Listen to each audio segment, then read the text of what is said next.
pipeline from New Orleans to Denver continues as the Broncos have added another former Saints player, this time a wide receiver, to their practice squad. So Mike Klis was the first one to break the news down, saying Broncos have signed wide receiver Tre'Quan Smith per source.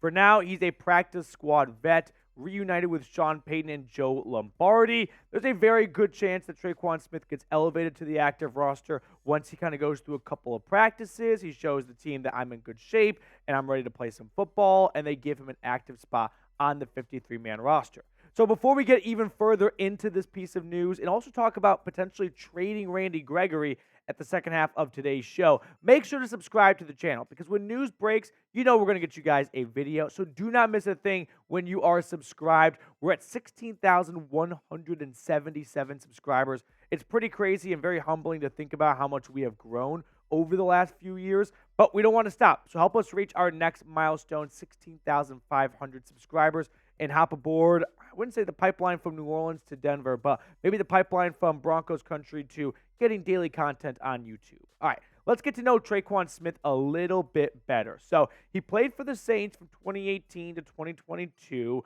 former third-round pick by New Orleans out of UCF.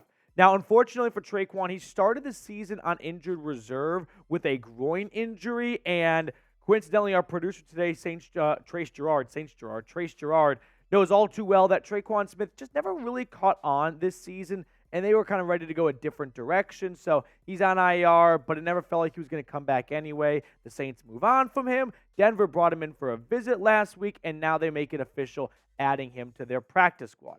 Now, Tre'Quan Smith in his NFL career, he's had a knack for scoring touchdowns. Like, he doesn't have a lot of receptions or yards, but he's got 18 touchdowns. I mean, for reference, Jerry Jeudy only has 9 career touchdowns. So say what you will about Tre'Quan Smith, maybe not having a huge role on this offense, but if they can find a red zone guy, Tre'Quan Smith could be that player for them.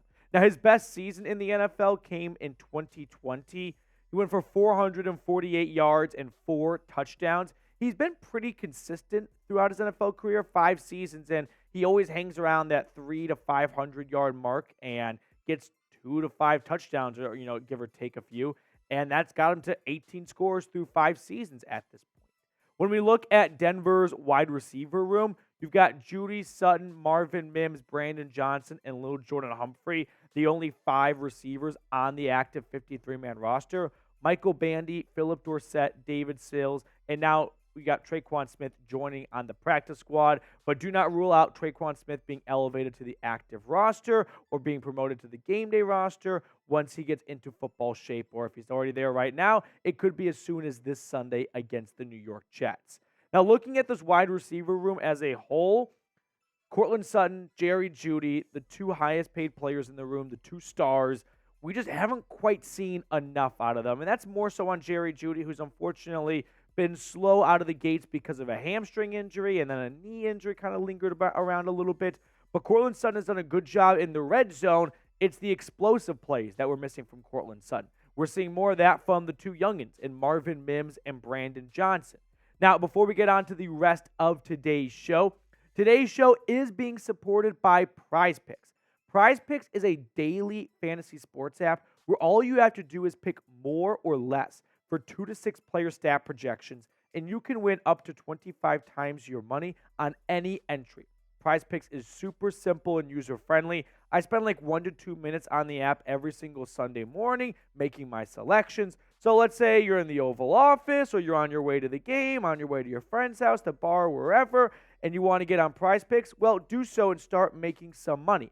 Now, I'll show you my picks on PrizePicks for this week in just a second here, because I got a good feeling about this upcoming slate of games here. I'm going with less for Russell Wilson passing yards at around 230. The Jets have a really good defense. This one scares me for that big of a number. I'll take more for Bijan Robinson, though. The guy just cranks out yards. He went over 100 last week.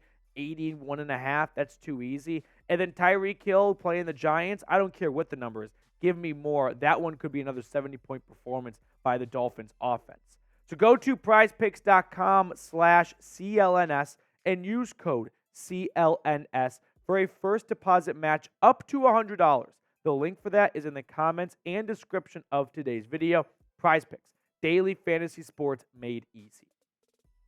To kind of put a bow on the wide receiver segment, I don't have huge expectations for Tre'Quan Smith. Ultimately, I think Sean Payton wanted to get someone he was familiar with, and we seem to have a little bit of I don't know, maybe there's some sort of story or some truth to trust issues because he continues to go back to familiar faces like Will Lutz being traded to him, and now Tre'Quan Smith joining the wide receiver room. But Marvin Mims, who's gone off this year for the big plays, I mean, he's been the big play machine, and that's exactly what Denver needed. Big plays, and they needed to hit on a draft pick that would perform in their rookie season. Something we really haven't seen much out of George Payton's draft class, so it's good to see Marvin Mims getting involved early. And then I just want to toss some love to Brandon Johnson. Brandon Johnson and Cortland Sutton are getting the job done in the red zone.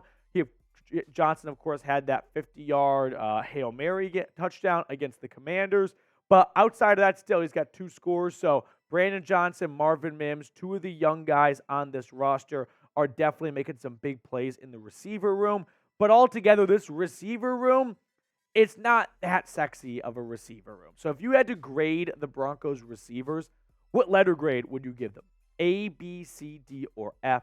Be brutally honest. Like, I know we all want to be optimistic. We all want to be half glass full kind of people.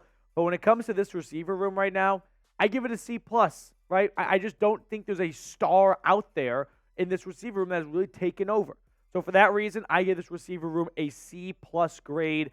I just think that we need to see more out of Jerry Jeudy. We got to see bigger plays from Cortland Sutton. And Marvin Mims and Brandon Johnson, keep doing what you're doing, right? You're in year 1 and year 2 of your NFL careers. They're doing awesome for what their expectations are and what this offense needs out of them. So I want to see more from the higher paid guys, and I want to see more of the same from Marvin Mims and Brandon Johnson. And if Tre'Quan Smith can find himself in the wide receiver rotation, that could be pretty exciting. Switching gears, let's talk about Nik Bonitto now, because Nik Bonitto was someone that I was, somewhat critical of going into this season. I didn't have big expectations. I was a little worrisome that might have been a draft bust, if that can exist for the 64th overall pick after his rookie season. But he's already off to a really strong start this season. Nik Bonitto, 13 tackles, 6 tackles for loss. He, of course, had that huge forced fumble against Justin Fields and the Bears to set up Jonathon Cooper for a scoop and score. But when you look at Denver's outside linebacker room, Nik Bonitto and Jonathon Cooper are your 2 starters right now. If I told you that Nik Bonitto and Jonathon Cooper would be your 2 starters back in March by design, you would have laughed at me, right? I mean, you would have assumed Randy Gregory would absolutely be a starter. And then once they signed Frank Clark, that would be a shoo-in as a starter.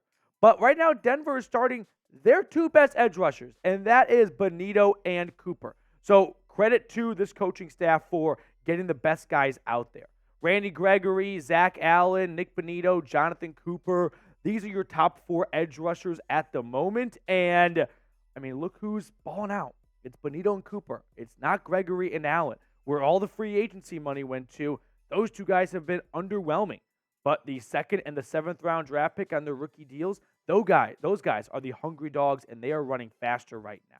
In fact, when you look at the PFF ranks for all 4 of these edge rushers, Jonathon Cooper and Nik Bonitto, in the eyes of PFF, are the 2 best edge rushers on this team, ahead of Zach Allen and Randy Gregory. So to zero in on Randy Gregory right now, because he has been a bit of a headache for this team ever since they signed him, look at his snaps. I mean, from weeks 1 through 4, they have gone down, right? Percentage-wise, from 68 to 64 to 47 to 46. Meanwhile, while Gregory is getting less and less snaps, look at Nik Bonitto. Week 1 against the Raiders, played just a quarter of the game, up to week 4 against the Bears, playing 2/3 of the game. Bonito's quickly taken over as this team's other outside starting linebacker, opposite of Jonathon Cooper. And now Randy Gregory is in a role where he is paid 5 years, $70 million, and he's not even playing half of the game anymore. So at this point, I've kind of given up on Randy Gregory. Get something for Randy Gregory at the trade deadline. There will be a team out there that thinks that they can find the last little bit of juice out of Randy Gregory. Teams are always looking for pass rushers at the trade deadline. You might not get a whole lot for him, but if you can get a 4th or a 5th round pick, take it and run, because you're not going to get anything better out of Randy Gregory this season. I would like to see Randy Gregory get traded for a decent day 3 draft pick. That's probably all you're going to get. And then roll the rest of the way with Jonathon Cooper, Nik Bonitto, Frank Clark, And hopefully Baron Browning from his knee injury, that offseason surgery he got back in, was that March at this point, April, can come back to the field soon. And those will be your top 4 guys. And that's a room that it's not perfect, but it's better than Randy Gregory getting paid a lot of money to play less than half of the snaps, and you could trade him and get a draft pick for him and start to plan for the future anyway, because I don't see him coming back in 2024. So be the GM for me. Should the Broncos trade Randy Gregory? Do you think that I'm overreacting and we're giving up on Randy Gregory too soon?